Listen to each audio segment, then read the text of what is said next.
കൊല്ലത്ത് തില്ലേരിയിലേക്ക് തിരിയുന്ന വഴിയിൽ കോൺഗ്രസിൻ്റെ ഒരു ഓഫീസുണ്ട്. ജില്ലാ കമ്മിറ്റി ഓഫീസാണ്, DCC ഓഫീസ്.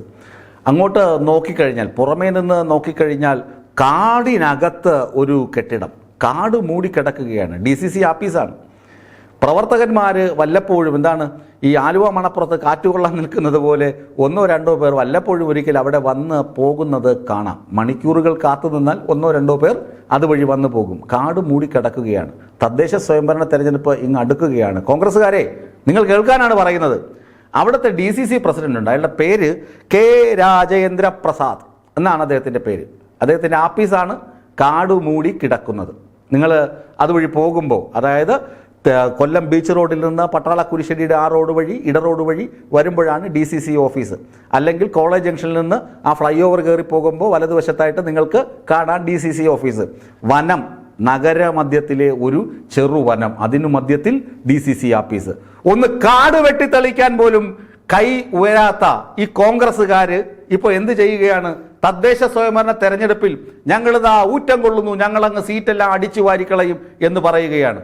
എന്നിട്ട് എന്താണ്? പാലോട് രവിയെയും PJ കുര്യനെയൊക്കെ താറടിച്ച് കാണിക്കുകയാണ്. പാലോട് രവി പറഞ്ഞു 10% പേര് മാത്രമേ ഉള്ളൂ പുറത്തിറങ്ങി പ്രവർത്തിക്കാൻ, ഒറ്റ ഒരുത്തനില്ല പ്രവർത്തിക്കാൻ എന്ന് പറഞ്ഞു. അതുപോലെ PJ കുര്യനും പറഞ്ഞു സമരം ചെയ്യാൻ മാത്രമേ യൂത്തന്മാരുള്ളൂ, മണ്ഡലങ്ങളിൽ യൂത്തന്മാരില്ല എന്ന് പറഞ്ഞു. ഈ രണ്ടുപേരെയും വളഞ്ഞിട്ട് ആക്രമിക്കുകയാണ്. നിങ്ങൾ ഇതിന്റെ നേർക്കാഴ്ച കാണണമെങ്കിൽ കൊല്ലം DCC ആഫീസ് ചെന്ന് നോക്കണം. ഇപ്പോ K. രാജേന്ദ്ര പ്രസാദിനെ മാറ്റുമെന്ന് ഉറപ്പായി. DCC പുനഃസംഘടനയെ കുറിച്ചാണ് ഞാൻ പറഞ്ഞു വരുന്നത്. DCC പുനഃസംഘടനയിൽ K. രാജേന്ദ്ര പ്രസാദിനെ തൂക്കി ദൂരെ കളയും. കാരണം എന്താണ്? കാടുമൂടി ആഫീസ്, ഒരു പ്രവർത്തനവുമില്ല കൊല്ലത്തെങ്ങും. അപ്പോൾ അങ്ങനെയുള്ള ഒരാളെ മാറ്റി വേറെ ഇച്ചിരി വെളിവൊക്കെ ഉള്ള ഒരാളെ നിർത്തണം. ബിന്ദുകൃഷ്ണൻ ഇതിനേക്കാൾ ഗംഭീര പ്രസിഡന്റ് ആയിരുന്നു, അത് പറയാതിരിക്കാതെ നിവർത്തിയില്ല. അപ്പോൾ വേറൊരാളെ കൊണ്ടുവരണമെന്ന് ആഗ്രഹിച്ചപ്പോൾ നേതൃത്വത്തിനെതിരെ കടുത്ത സമ്മർദ്ദം. ഇയാളെ മാറ്റരുത്. ഇനിയുണ്ട് മാറ്റാൻ പോകുന്ന ആളുകൾ. തൃശ്ശൂർ, കോഴിക്കോട്, വയനാട്, മലപ്പുറം, കണ്ണൂർ ഈ ജില്ലകളിൽ ഒഴികെയുള്ള DCC പ്രസിഡന്റുമാരൊക്കെ മഹാ ഉഴപ്പന്മാരാണെന്ന് കണ്ടിട്ടാണ് ഇവന്മാരെയൊക്കെ നീക്കിയിട്ട് വേറെ ആളുകളെ വെക്കണമെന്ന് KPCC നേതൃത്വവും ഹൈക്കമാൻഡും ഒക്കെ ആഗ്രഹിച്ചത്. അപ്പോഴാണ് ഇങ്ങനെ ആളുകൾ വാദിച്ചു വരുന്നത്. എറണാകുളത്തുള്ള പ്രസിഡന്റിനെ മാറ്റരുതെന്ന് ഹൈബി ഈഡൻ MP ആണല്ലോ, അദ്ദേഹം പറഞ്ഞു എറണാകുളത്തുള്ള DCC പ്രസിഡന്റ് തുടരുതേ, തൊട്ട് കഴിഞ്ഞാൽ പ്രശ്നമാകും, പൊള്ളിപ്പോകും, അതുകൊണ്ട് മാറ്റല്ലേ. കൊല്ലത്തുകാരനെ മാറ്റല്ലേ, അത് പറയുന്ന കൊടിക്കുന്നിൽ സുരേഷ് സംഘമൊക്കെയാണ്. ഇന്നലെ ഡൽഹിയിൽ ഒരു ഉന്നതതല യോഗം ചേർന്നു. അവിടെ ഇവരെല്ലാവരും ഉണ്ടായിരുന്നു. ആരൊക്കെ? പല നേതാക്കളും ഉണ്ടായിരുന്നു. ആ നേതാക്കൾ ഈ DCC പുനഃസംഘടനയെ എതിർക്കുന്ന ആളുകളെല്ലാം കൂടി കൊടിക്കുന്നിൽ സുരേഷ് MPയുടെ വീട്ടിൽ രഹസ്യമായ ഒരു യോഗവും ചേർന്നു.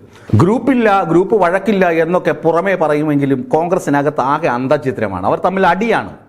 ഇപ്പം വാളോങ്ങി നിൽക്കുകയാണ് പല നേതാക്കളും. അത് കൊടിക്കുന്നിൽ സുരേഷ് MPയുടെ വീട്ടിൽ നടന്ന യോഗത്തിൽ തെളിയുകയും ചെയ്തു. MK രാഘവൻ MP ഉണ്ടായിരുന്നു എന്നൊക്കെ പറയുന്നു. അദ്ദേഹം ഒരു നല്ല മനുഷ്യനാണ്, നല്ല നേതാവുമാണ്. എങ്ങനെ ഈ ചതിക്കുഴിയിൽ പെട്ടുവെന്ന് മാത്രം അറിയില്ല. അങ്ങനെ കൊടിക്കുന്നിൽ സുരേഷ് MPയുടെ വീട്ടിൽ നടന്ന യോഗത്തിൽ പല ആളുകളും പറഞ്ഞത് DCC പുനഃസംഘടന ഏകപക്ഷീയമാണ്, ചില നേതാക്കളുടെ താല്പര്യത്തിനനുസരിച്ച് മാത്രമാണ് ഈ DCC പുനഃസംഘടന നടക്കുന്നത്, അതുകൊണ്ട് പല നേതാക്കളെയും മാറ്റാൻ പറ്റില്ല എന്ന് അവർ ഒരു തീരുമാനമെടുത്തു.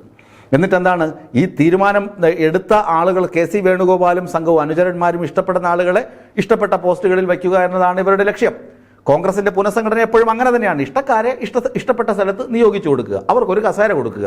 ആ കസേര കിട്ടിയ ആൾ ആജീവനാന്തകാലം ഈ കസേര തന്ന ആളിനെ ബഹുമാനിക്കും, ഓച്ചാനിച്ച് നിൽക്കും. കഴിഞ്ഞ ദിവസം KC വേണുഗോപാലിനെ ഒരു വേദിയിലേക്ക് ഈ ജോസഫ് ടാജറ്റ് ക്ഷണിച്ചു കൊണ്ടുപോകുന്ന ഫോട്ടോസ് പത്രങ്ങളിൽ നിങ്ങൾ കണ്ടു കാണുമല്ലോ. എന്ത് എളിമയോടുകൂടിയാണ്, എന്ത് വിനയത്തോടു കൂടിയാണ്.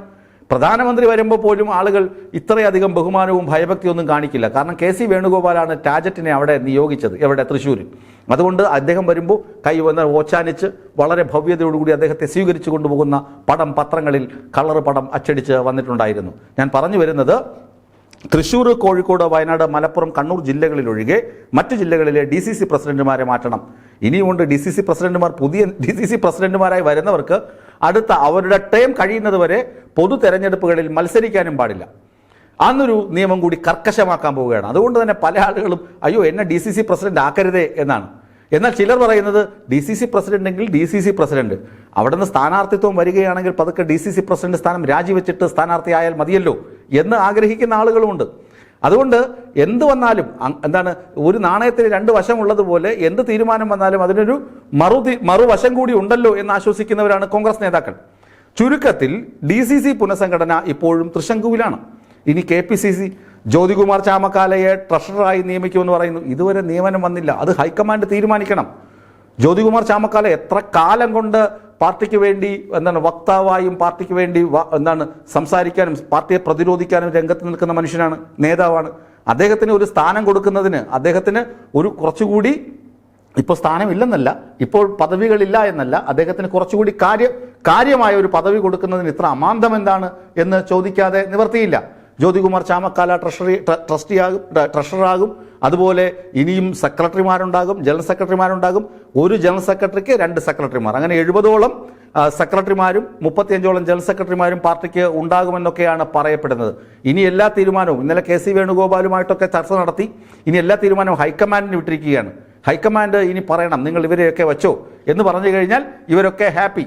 ഞാൻ പറഞ്ഞ പല ആളുകൾ, ഈ K രാജേന്ദ്ര പ്രസാദൊക്കെ ഒരുപക്ഷെ വീണ്ടും തുടരും. ഈ കൊല്ലം DCC പ്രസിഡന്റ് അയാൾ തുടരുകയാണെങ്കിൽ ആ പാർട്ടി ആഫീസെങ്കിലും ആദ്യം വൃത്തിക്കും മെനയ്ക്കും ഇടാൻ നേതാക്കളൊന്ന് പറയണം.